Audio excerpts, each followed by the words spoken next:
Here with Aaron DeBord, head baseball coach, Stow-Munroe Falls, and then GM of the Ohio Longhorns, University of Akron grad. So, Aaron, thanks for jumping on with me. No, thanks for having me, Ryan. Excited to catch up a little bit and talk today. Yeah, hey, what drew you to a life of service?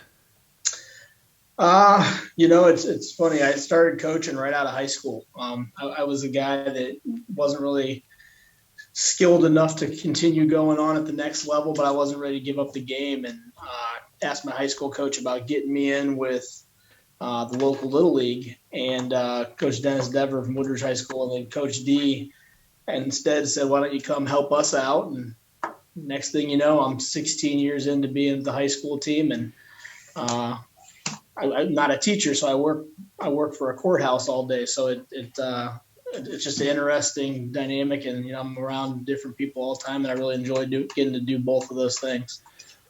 Do you feel like that's a mental break for you to get on the baseball field away from what you're doing?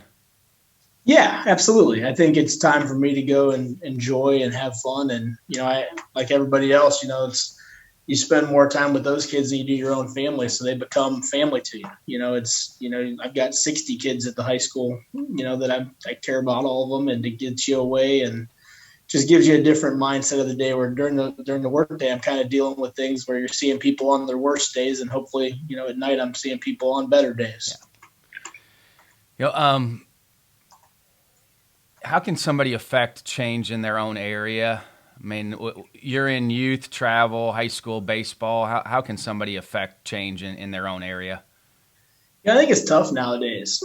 Travel ball's just become such a different dynamic now, where it's really hard to get people where you want to get them, and everyone's expectations, I think, have just become so high with everything you do, that sometimes you just got to tell them, hey, it's good to stay where you're at. One of our big focuses lately has been trying to keep the Stowe kids playing in Stowe travel as long as we can, instead of branching out to other bigger organizations. We want to keep them together because we want to coach them up on the way we want to do things. We want to have one organizational goal from 8 years old all the way to 18 years old. And the longer we can keep them with our coaches, ideally, the more of that info they're getting ingrained in them as to how we want stuff done.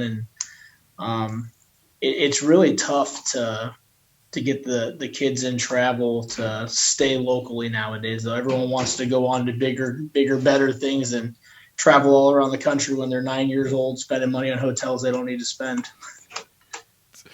It's a tough conversation to have. I mean, how do you have that conversation with a parent and just to give them the proper perspective? Because you've been around it. A lot of these parents are going through it for the first time, and it's a keeping up with the Joneses thing. They see this, and how do you relay kind of, hey, here's a perspective you should have as a parent?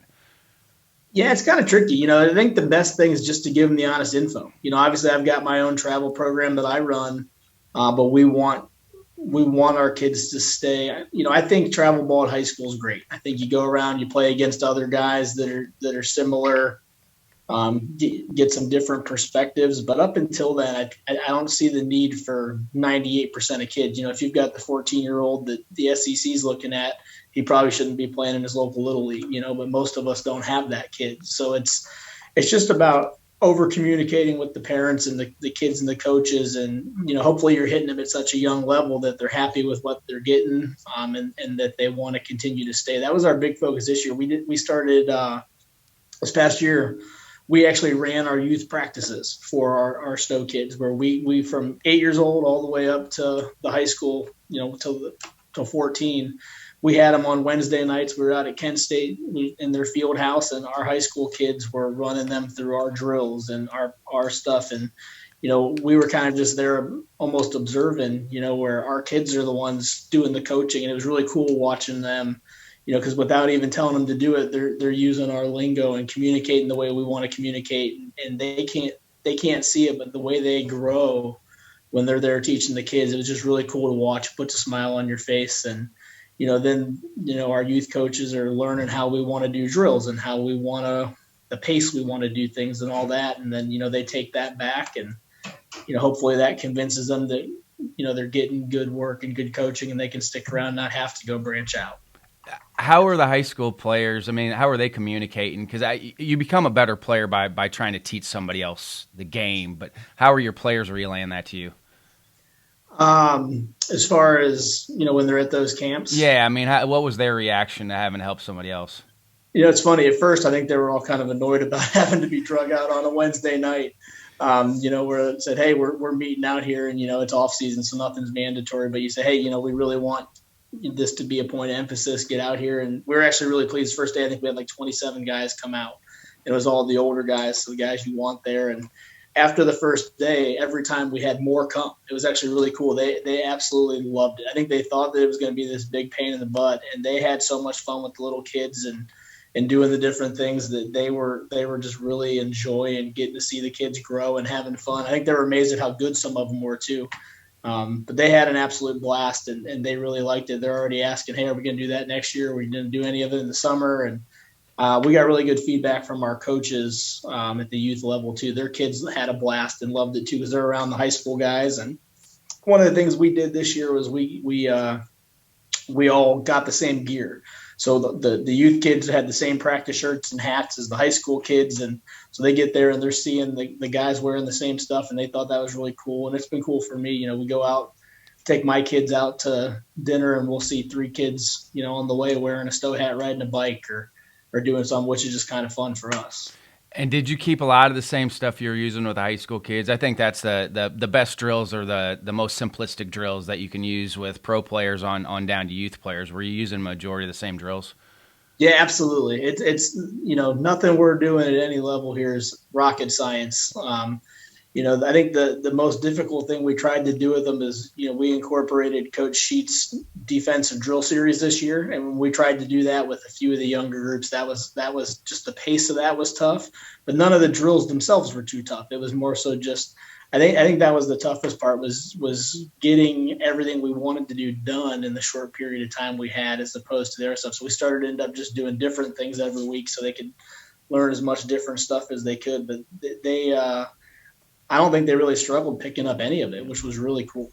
Yeah, Really the same catch play routine we had with our college guys, I would use with the youth camp. So they were doing all four corner catch, all the defensive throws.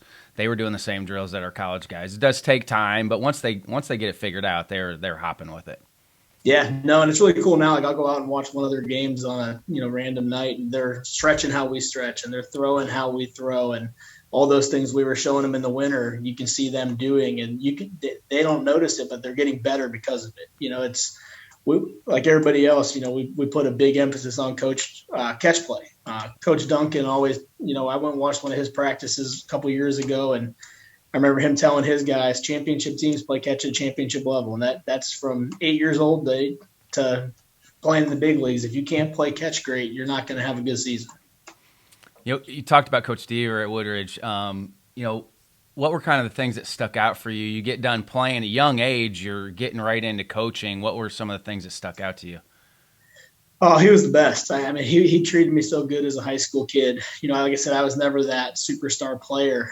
So I was the one that kind of had to outwork everybody to get on the field. And I was really good defensively, ran the base as well, but I struggled at the plate. And, he just always found ways to get me involved in other stuff. And from the day I told him I wanted to get into coaching, he was gung-ho about it. He helped me start the Ohio Longhorns. He helped me get everything else going and get me really into high school. And then I told him, I said, hey, I think I want to do this more than just, part-time help. And then he helped me get more invested in it. And then I got an assistant job where I was getting paid at another school. And a couple of years after that, I got a head job at Firestone High School in Akron, which was great and loved it. Lived in Stow, was looking long term. I said, if that job ever comes open, that's where I want to be. It's where my kids go to school. It's where I work. It's just kind of the perfect fit is 3 minutes from home. And kind of was always that dream was to get that job. So it came open, and he and my boss here at the court both helped me with that. And local guy, kind of local legend around here, Chris Kazmar at Walsh Jesuit. He was one of the guys that helped me a lot too. With that process, just getting into the places I wanted to be. And they're all instrumental in me being where I am today. So I'm lucky to have that around. You talked about Jeff Duncan. When did you reach out to him when he got into the area? Almost immediately. So Kent's about, I mean, it's about a 7-minute drive from my house. So it's the closest thing to us. So we use stuff there all the time. And I've ever since I started coaching, we've been going up to Kent to watch their games and practices. I mean, even back to when Coach Strickland was there, he used to run coaches camps where he'd invite all the local coaches in, and we'd basically just watch their practice, get their drills, and take stuff back to our teams, which has been great. But we're really lucky. The Kent coaches throughout the years have just been so good to all the high school coaches. Same with the guys over at Akron, but just very accessible. They invite us out. They let us come watch practice. They let us be around the team as often as we can be as coaches, and it's been really cool because we're able to pick up things to take back to our guys and work. And at our high school, we actually rent out their facility to practice in the winter because we've got a lot of varsity sports and we don't have room in our gyms. So a couple of days a week, we pay to rent out their field house, and usually we're practicing right after them. So I intentionally get my boys there early so they got to watch the end of their practice and see the intensity and how we want guys working. And really, really lucky to have guys like Coach Dunk around helping us out. How are you maximizing space with indoor practices? I mean, obviously a field house, like you that's a luxury that a lot of high school coaches in the northern part of the world don't have. So, I mean, that's unbelievable that you get to go over there and use that facility. Yeah, it's kind of just dumb luck. We because we're too busy at the school. Our school hosts regional basketball, and we've had a historically good guys and girls basketball programs that are usually playing late into the year. And so for us, we've got track, boys and girls, lacrosse, baseball, softball, and then usually the basketball teams all trying to share 5 hours worth of gym time after school. So I've just kind of decided, hey, we raise the money every year and we go off site and we rent out that field house 3 days a week and we get a ton of defensive work done. And then locally, our Stow Youth Baseball has a facility where we've got 4 cages and a mound, and we can go over there, have real good hitting workouts and get some other stuff done. So when we're in the gym, it's tough. At our school, I don't know how many high schools have it like this, but we've got an auxiliary gym and a main gym. And in our main gym, which is big enough where we can actually do stuff, we can't use baseballs. So we've got to be creative with tennis balls in there. And down in our auxiliary gym, we've got 1 cage and not enough room to do defense. So it makes it difficult to do stuff inside. But you find ways to get creative and make games and do a lot of individual position work and drill work and just finding ways to utilize the space you have and make the most of it. The key is keeping guys productive so no one's sitting around and having downtime, which is the field house is easy. But like you said, in the gym, it can be really difficult at times. Do you feel like your arms are ahead? Maybe, you have a field house to stretch their arms out. Do you feel like your arms are in pretty good shape when you start playing because of that? A little bit. It definitely helps with our outfield guys getting to make those longer throws more so than anybody else. But I think a lot around here, a lot of guys do a good job of just people air it out into the nets and gyms. And I think 5 years ago would have been a big advantage for us, but now there's so many simple ways to do it. I think everyone's kind of caught up and figured out ways to get around that. How are you communicating with your guys then during the year because you're not on campus? How do you communicate with the team? So we use an app called Remind, where I can send stuff throughout the day. It comes into them like a text message, and it's nice because I can send it. I get the parents in on it. I get the kids in on it. And I can set it up where I'm just sending the boys a message. I'm sending it, if I got a schedule change, I send it to everybody, whatever the case may be. We send our guys the lineup before lunch every day so everyone knows who's playing where, who's pitching, who's in relief, who's all that. So I can get that to them during the day without it being a nuisance. And we've really liked using that app. We use that school-wide for everything. It's been awesome. Love it. How was the season? Season was okay. We started out real strong. We went down to Georgia. Played well down in Georgia, came back, and were rained/snowed out for about 2.5 weeks when we got back. We went down, played 5 games, then we didn't play for 2.5 weeks when we got back. It just kind of really put a struggle on the season, and we did okay. We were right around 500. Our shortstop got hurt about midway through the year, and we went on a little losing streak when he was down. But we played good ball. We got better. We had a real young team this year. We were young in the sense of experience. Last year's group, we graduated 9 guys that were 3-year lettermen and basically played all the time. We only brought back 2 position guys that had significant time in the field last year and 14 total innings pitched. So it's kind of a whole new group of guys getting out there and getting after this year. And we were real happy. Our guys did a great job and they competed their butts off. We just a little short a couple days here and there. That was the biggest thing coaching in the North is once you started playing, because you'd go down south, that was like your biggest dread was that we're going to get snow or rain. We're not going to be able to get outside. How'd you balance that? I think that's tough as a high school coach because you want them to get work, but you may play the next day. So it's like, how'd you balance that with their mound work? Because, okay, we might be able to play the next day, but then you go on an extended run. It's like, okay, they haven't been off the mound in a while. How'd you go through that? Yeah, we were pretty lucky in that sense too, where we do our indoor hitting facility, we can actually go live in the cages. So we were doing live pens all day, all from the beginning. We actually, I don't know how everybody else does it, but when we start tryout week, we start live at bats day one. So our pitchers are throwing to hitters right out of the get-go. And the toughest part for us was, like I said, we go to Kent and use their practice facility 3 days a week, and we do that kind of all the way up until our season starts. But then once the season starts, we're either outside or in the gym. And it was so wet this year. We actually only had 1 practice on our field this year, which is, you think about that for a high school team. We got to do a lot of work in a gym, and we rented out all kinds of indoor facilities, and we rented out turf fields to get games in.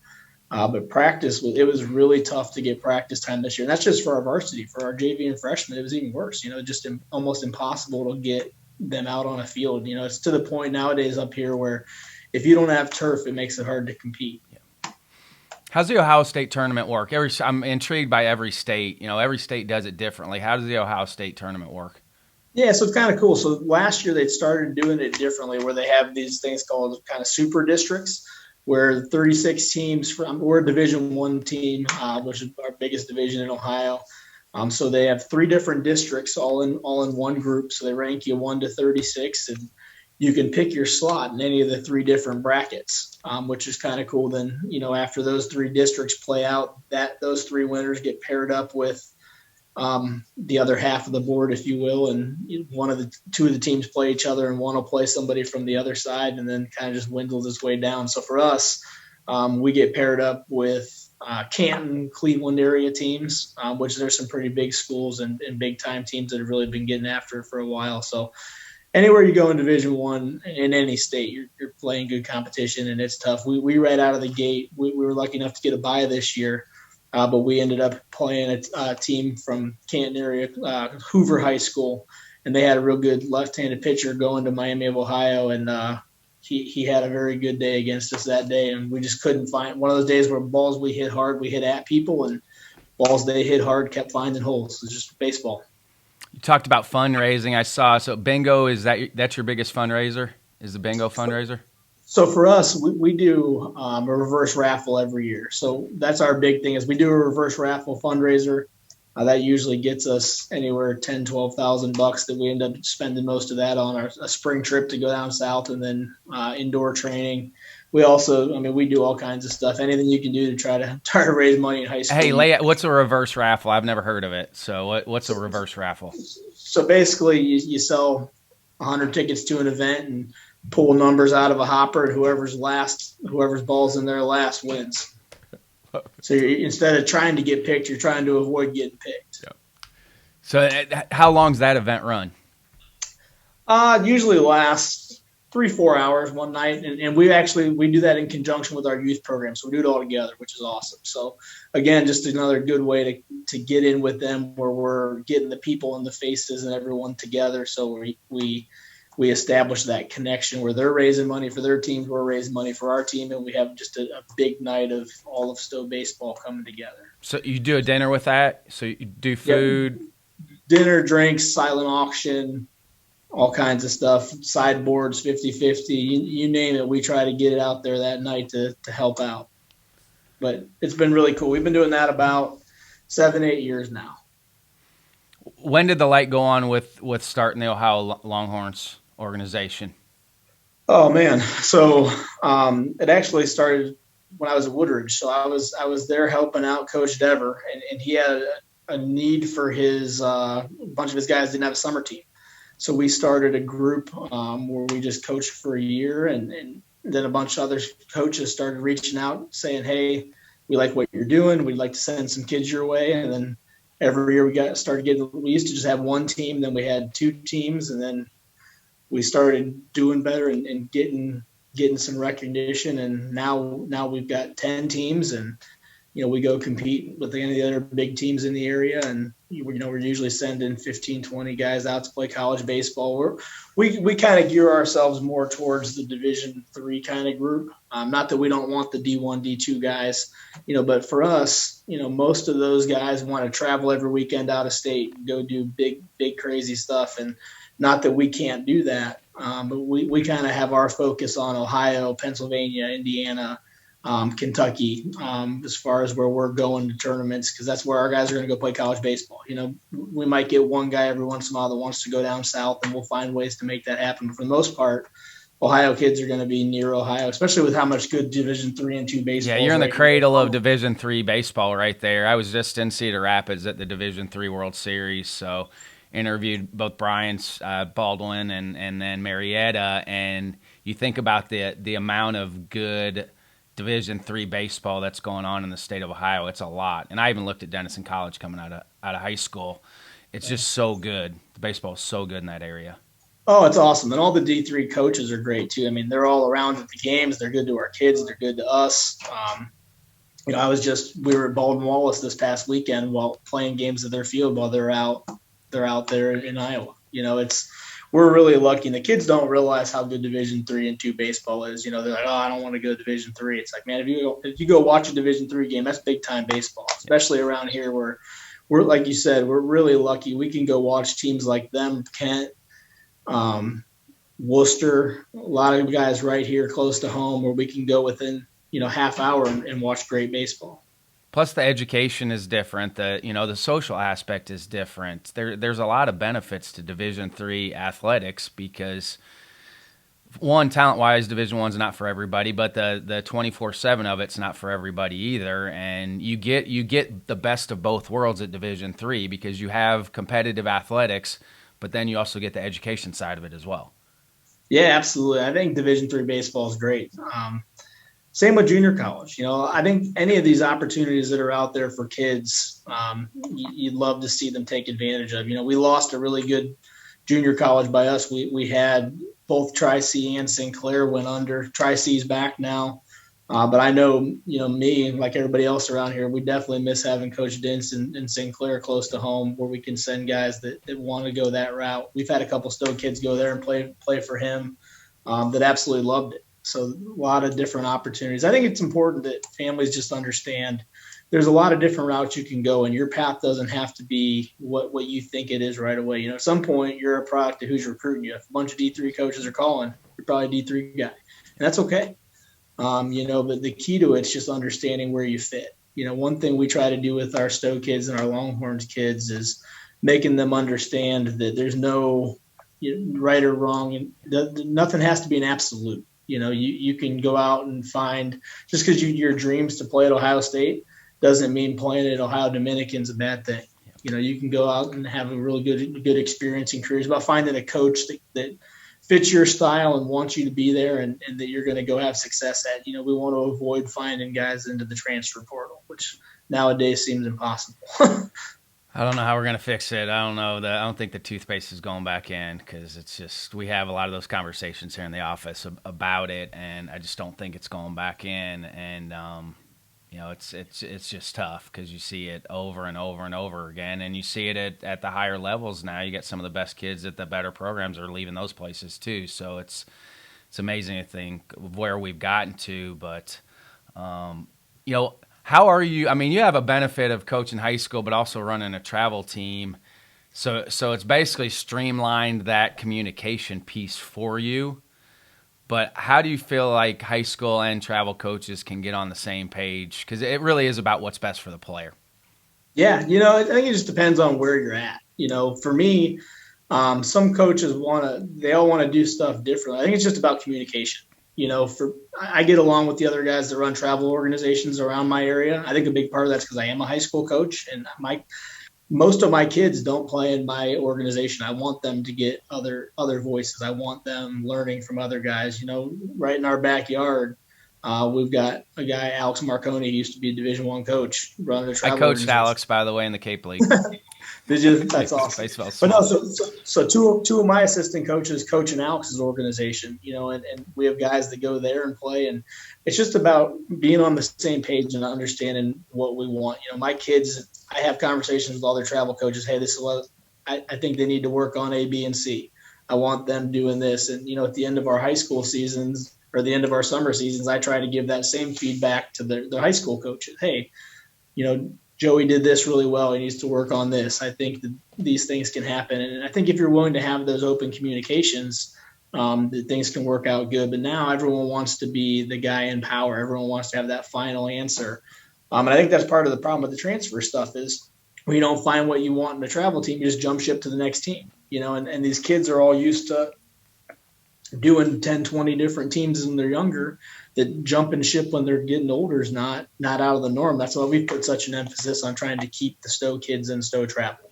I want them, learning what to do. We've had a big point of emphasis. We wanted to get our youth program better when COVID came around. We said we got some time. We don't have a season for us. What can we do to make it better? So we said we want to go look at some of the better high school teams in our area. Which coaches and organizations do you think of that do things really well? And Bill Gamble at Jackson High School and Tom Marker down at Olentangy Orange have built really good programs. So we wanted to be more like them. So I went and visited with them. I picked their brain. I went to some of their youth meetings and I talked to their guys and said, what do you do? What can I bring back? And not everything works to bring back exactly. But something Coach Gamble always said was, invest in your youth, invest in your 401k. It's your future. The more time you put into it now, the more it's going to pay off later. So we've really, really just pushed with that. We've got monthly coaches meetings with all of our travel coaches where we teach them the different aspect of something we want to do, whether it's, we want our guys doing the pack offense like Coach Deeks teaches. We want our guys doing the momentum base running like Talarico teaches. We want them doing the one pitch warrior stuff like Coach Deemer. So we go over that stuff in our monthly meetings with our youth coaches, and they take them back to their guys, and it just continues to build. And hopefully by doing that, they get more consistency. And I think there's a lot of good people around right now trying to keep travel ball in a better place, but if we can keep it in a better place, then I think as that goes, that'll help college baseball and high school baseball. It'll all fix itself in a row. What are some things you're doing the same from when you started? From when we started the Longhorns. And also high school, both. I haven't changed much with what we've been doing, to be honest. We've kind of found a path we liked. Some of the stuff with the ways we teach things are different, but as far as our goals and our what we want to do and see, we keep the same. We want our guys to be local guys from good programs we trust. We'll take what we want, kids with good families that are enjoyable to be around. We spend a lot of time with everybody, so we want to have a good experience for everybody. And we don't want to travel all over the country when we've got so much good baseball and good stuff right here at home. So we've kind of made that our focus, and that's been something that's worked really, really well for us. We also put a high emphasis on academics, high school and with the summer program. We had a kid call us last year and said, "Hey, I heard you can help guys that have high ACT scores get into college to play baseball." I said, "Yeah, most people can, but we can absolutely help with that." But I think by placing importance on academics, you get inherently you give coaches trust in a kid's ability to show up to get things done. I think GPAs for college coaches has more to do with, can I trust this kid to go get his work done when I'm not babysitting? It's a telltale sign that kid's going to be dedicated to his job when I'm not over his shoulder. Yeah, and they don't want to babysit. They don't have to babysit. It No, doesn't matter. And you said it, like you're around them so much, you don't have to babysit somebody. Yeah, and I'll say one of the tougher things for me as a high school coach is not being in the building. You don't get to be in the building, seeing them in school and seeing all that stuff. And I'm lucky where I've got a lot of really good teachers at the school to communicate with me during the day. And keep me in touch. But when you're not there with them, it's tougher to get some of that same experience that you would if you were in the building all day. You know, you talked about some of the teachings baseball wise. You know, what have you changed along the way teaching wise, things that you've changed? I think we've become a lot more willing to communicate. In the beginning, I think it was just that this is what we're doing, this is how we're doing it, we're doing it. Now we spend a lot more time explaining the why. We want to explain this is why we're doing it. This is what we think. I think this drill will help you because you struggle with this. Where I think now we're in a society where the kids they're all going to so many specialized coaches that they see right through you when you don't know, when you can't explain to them why you're doing it. And sometimes if you can't explain why you're doing something, maybe you shouldn't be doing it in the first place. So I think that's been the biggest change, is just having that communication piece where that they want to know why they're doing what we're doing. I think that's a good thing. I think it's made me a better coach, and I think it's made all of us better coaches, where we've had to be able to explain the ins and outs of exactly the whole part of the process to the guys. And that's like having your high school kids work youth camp, because you have to clarify what you're doing. It's great when you have to start writing things down and clarify what you're doing, because it makes you a much better coach. And with this generation of kids, they want that piece. I'm working youth camp this week, and same thing. You're seeing it like as long as you explain what you're doing and why you're doing it, they're going to be fine with it. And I was thinking about that today. I've been working youth camp since I was like 12 years old, and the kids they're not any different than the kids that I was working with as a 12-year-old 35 years ago. The kids they're still the same. Yeah, no, I think one of the cool things too is when you're watching your kids teach some of the drills you do, sometimes they even explain it in a way you haven't thought of doing it that makes more sense. It was kind of cool. I remember watching a couple of our drills and the way they were explaining it to some of the little kids. I said, man, that's a great way to explain it to guys that haven't done the drill before. One of the tougher things for me this year was because I had so many guys that were on. I had all those guys that were on my varsity team for so long. We had a whole new group. So we got into practice day one. Some of the stuff I just kind of took for granted that we knew how to do. It's like, all right, I got to spend some more time explaining and understanding instead of just rolling right in and getting to work. But that was fun. It was an enjoyable thing. You want kids that want to learn and be eager. And we tell them questions are good. Questions means you're invested. You want to get to know. The other thing I think that's changed a lot is we spend a ton more time in the classroom and working on mental game stuff. That was never something we really did before a couple of years ago. And now, we're doing classroom sessions 3-4 days a week at practice. We do a lot with Brian Kane stuff where we've got our kids. There's 3 or 4 podcasts I have them listen to every day. None of them are long, 2, 3, 4 minutes.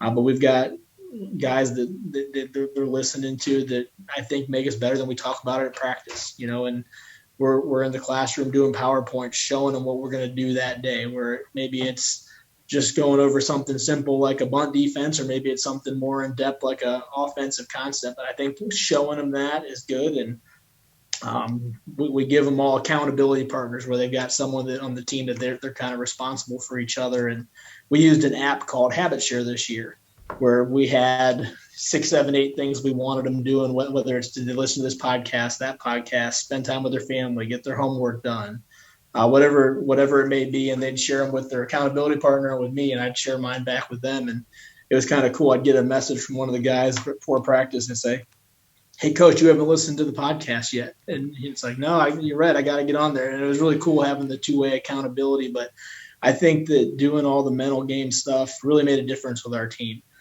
They believed in each other a lot more than in past years, and it just really gave them the belief that, if they had the right mindset, things can be better, and it really makes a difference. I feel like that's why coaching is so much better now. The classroom sessions that everybody's using, the mental game, peak performance stuff that everybody's diving into. I think that's why the game's in a great place now, because it's just stuff you didn't get when I was coming out, and I had to find all that stuff on my own, and it helped me immensely as a player and a coach. But you're lost. Nobody was really talking about any of it back then, and it's a great community now because everybody is talking about it. And going back to with I don't think you can take anything for granted with your guys every year, and that's why at the big league level in spring training, they're doing PFPs, they're doing pickoffs, they're doing all the stuff just as a refresher. And even as kids get older, I think certain things are going to speak to guys differently as they get older. And just from a retention standpoint, I think that's what you have to do as a coach. Just assume that guys don't know anything and just keep retouching it. Oh, absolutely. I think Twitter's been great for that too. Like I think as coaches, I know one of my favorite things every year is the hashtag ST drills that you're just sending to your guys and stealing ideas. And I can't tell you how many times I've sent a kid the video of Ron Washington hitting little short hop fungos to guys, or I can't remember his name, the coach from the Orioles, talking about first base. Just little stuff where you send the videos to your kids and they watch it and they're like, "Oh, that is the same stuff we do. Maybe we should do that." And it's pretty cool getting to see them see those things, and it definitely has made us better. The more you share, and one of the coolest things about our community is just everyone's willing to share with everybody.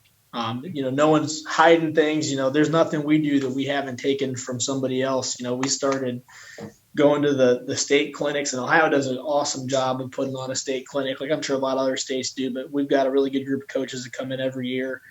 Coach Beals invites us all down to Ohio State when we're there, and we go and watch practice and get to feel some stuff out there. And then, lately we've been coming, the last 3 years, I've gone down to the ABCA clinics, which have been awesome. And I wish I would have got started on that a little bit sooner, probably like a lot of other people.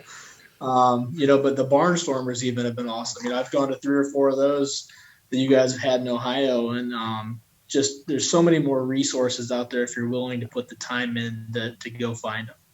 Is your younger brother Mike still in the game? I wish. I keep trying every year. So Mike played at the College of Worcester. He's got 2 little boys right now, and he's working full time. So every year I kind of try to convince him to come and coach. He lives about 15 minutes from it. It's funny. So his wife teaches at Nordonia High School, which is a team in our conference, and so he'll come out and watch the games when we play them. And their coach, him and his brother grew up playing with us too, so it's just kind of fun. But no, Mike's around a little bit. His son's playing t-ball this year for the first time, so maybe that'll get him back in a little bit. Well, maybe this will nudge him to get back in. Maybe he'll listen to this, and that'll nudge him to get back in. I try every year, so one of these times maybe he'll say yes. My guess is as his boys get a little bit older and they start playing, he'll get back into it a little bit. And maybe the time will free itself up a little bit. I mean, how was your guys' relationship growing up? I mean, I think it helps to have a sibling because I think it makes getting your activities and playing in the backyard, I think it makes it much easier to have a sibling. Oh, yeah, absolutely. I mean, we were always close growing up. So he's a couple years younger than me, 2.5 years younger. And we've actually got 2 little sisters, too. So we grew up at a field almost every day somewhere, whether it was me or him or one of the girls doing something. And nowadays, everyone's just playing video games and hanging out inside. But I remember summers growing up, we had 15 or so kids that lived in the allotment we lived in. And every day we'd meet up at the cul-de-sac with the same group of kids and we'd play baseball with a tennis ball. And I remember keeping stats and having a blast and spray painting bases in the street. And, having him around growing up was playing. It was cool. My senior year of high school was actually his freshman year. So we actually got to play 1 year together on varsity, which was really cool and not at the same time because he was better than me as a freshman. He was batting third and starting catcher, and I'm batting eighth playing center field. And but it was really cool getting to do that together when we were young. And we always played for stuff. I mean, we were write brackets, same thing. Like you're putting a tournament bracket together, and my brother still does that for a living. He's putting high school travel tournaments together and writing brackets. And, you think about all the stuff you did, but it was competitive back then. It wasn't just pickup stuff. You're playing against somebody else. You're out in the backyard competing against each other, but it was competitive. But who knows if we had phones back then? Who knows if any of us would have been out with our buddies either. Obviously, we grew up in a different time, but I think about that a lot too. I don't know if any of us would be any different than this generation of kids from a technology standpoint if we had all of it back then too. Yeah, I agree with you. We see it with our real young guys. Our 6, 7, 8, 9-year-olds. They're still out running around playing games every day, doing crazy stuff. But the older guys, once they start, you're right. Once they get the cell phone, they're almost locking into cell phones and video games, and trying to find a way to get them out more is tough. Yep. Do you have a fail forward moment? Do you have something that you thought was going to sidetrack you, but looking back now was one of the best things that happened to you? Oh, I should have prepared for this. You ask everybody this, and I didn't think about it until now. That's all right. Everybody's got to answer it.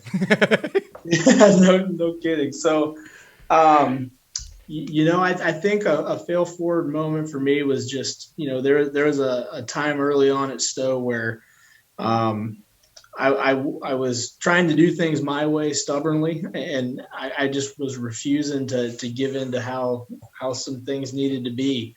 And we were struggling because of it. Once I finally was willing to say, all right, we need to do things this way here because this group of kids can't do what I want them to do. We gotta start attacking in a different direction.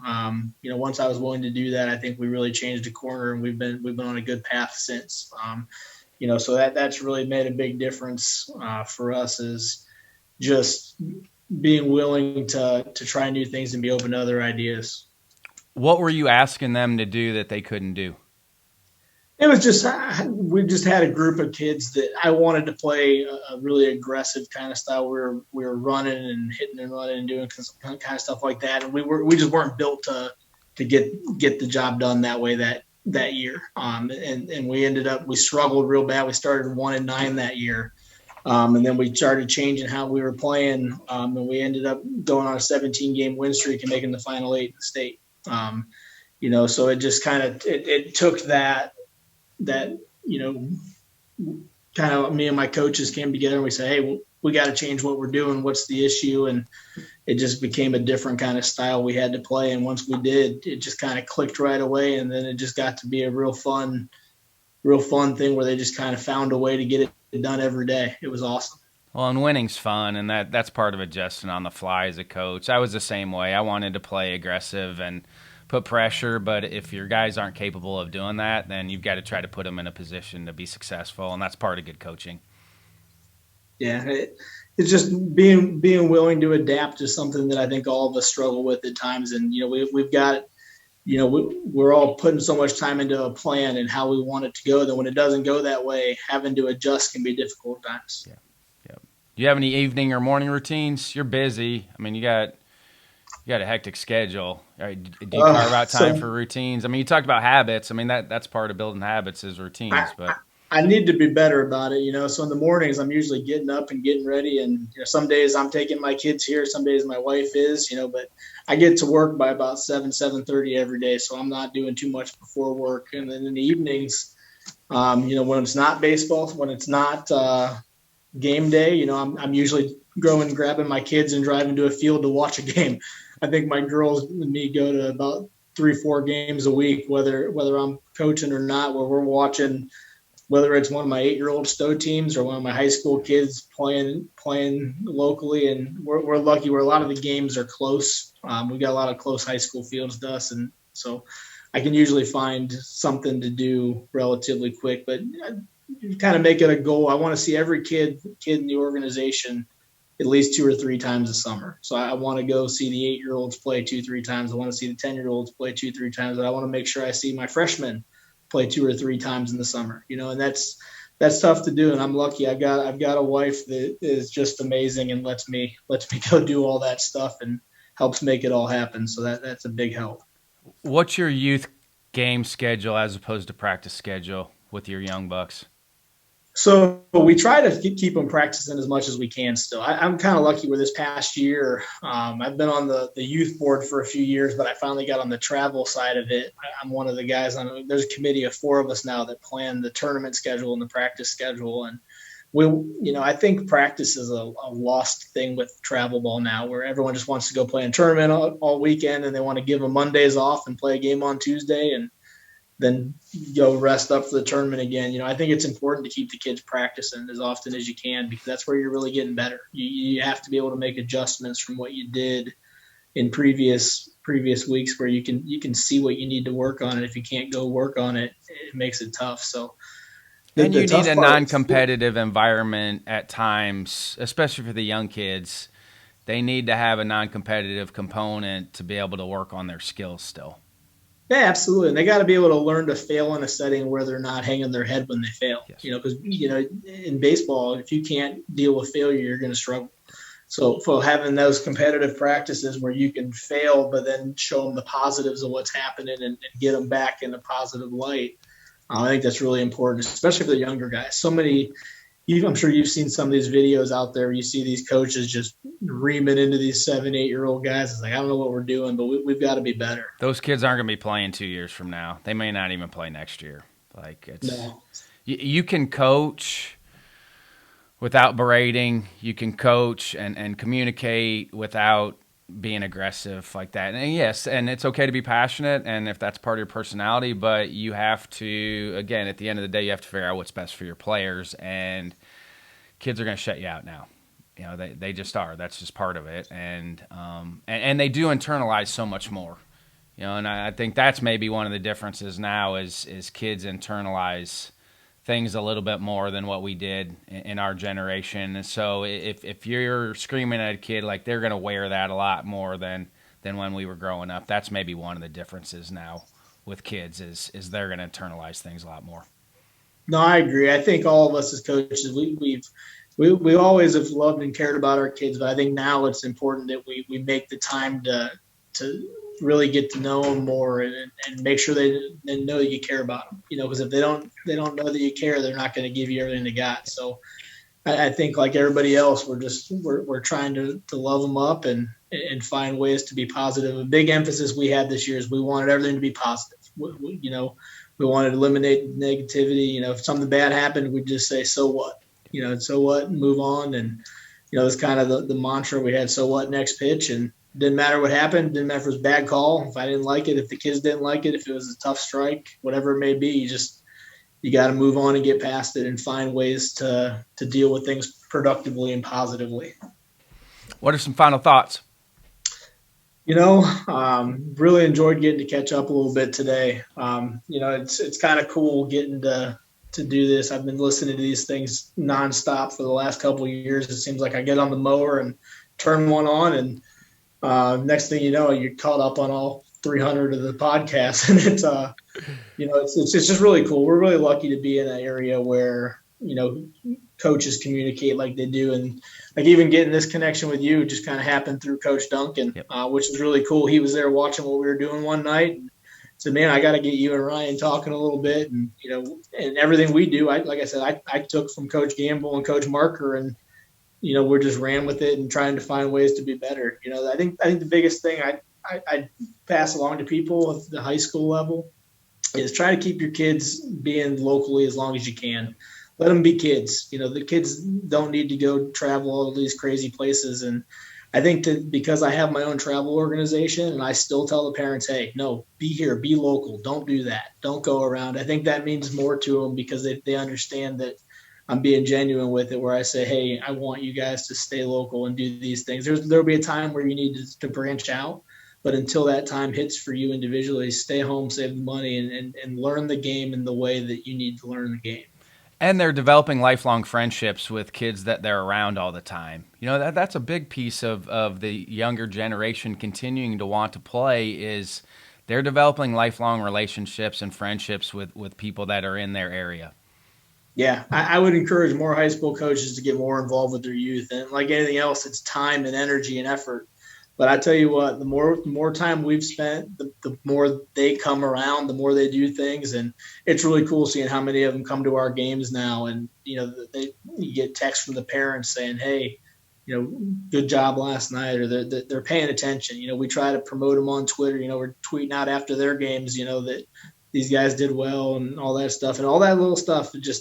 I would encourage more high school guys to get involved with their youth programs and find ways to get the kids around the team. One of the coolest things we did this year is we would have a youth night. So each team had a night at one of our home games, and we'd, you know, recognize them, read the kids' names off. But what the kids loved the most is they'd actually go out to the field with our kids for the anthem. So we got a bunch of cool pictures of the little 8, 9, 10-year-olds and our guys on the field together. And it's just the kids love it, and they know the older guys from the camps we did, and, you know, they come around all the games, and we've seen just such a huge increase in turnout of those kids at our games because of it. I think it's been really cool. So, and in turn, reach out to the college coaches in your area because, again, they're going to help, and then you're building a community from the college team on down to the youth team. Like, it's one big, huge community if you can build it that way, and be amazed at how many of your high school kids end up getting an opportunity to play college athletics because they've been around the college side of it, but then it streamlines down onto the youth side of it. Oh, absolutely. One of the things I found is there's not been a single college coach I've reached out to that has told us no. You know, we call and we say, hey, I'm going to be in town. Can we come watch practice? Yeah, absolutely. Hey, we're going to be around. Can we rent this facility? And if they can make it happen, they make it happen. You know, and I think it's important to not be afraid to have those conversations, just see where it can take you. Because like you said, there's so many good resources around for everybody, but especially here in Northeast Ohio, we've just got a plethora of great Division 2, 3, 1, everybody around. There's so many opportunities out there to learn and get better. You just got to take advantage of them. I just had a high school kid reach out to me about podcasting. I don't know how much I'm going to be able to help this high school kid, but I text him right back. He got my number from somebody, and so I text him back right away. I don't know if I can help him, but again, that's part of giving back too. So, yeah, no, it's awesome. Anything you can do to pass and pay it forward, you know, I think is a good thing. You know, it makes us all better. That's everything we're doing. I've taken from somebody else or gotten from one of the clinics we were at. So it's just passing it along and trying to find a way to get better every day. Thanks for your time, Aaron. Appreciate it. Thanks, Ryan. Appreciate you having me.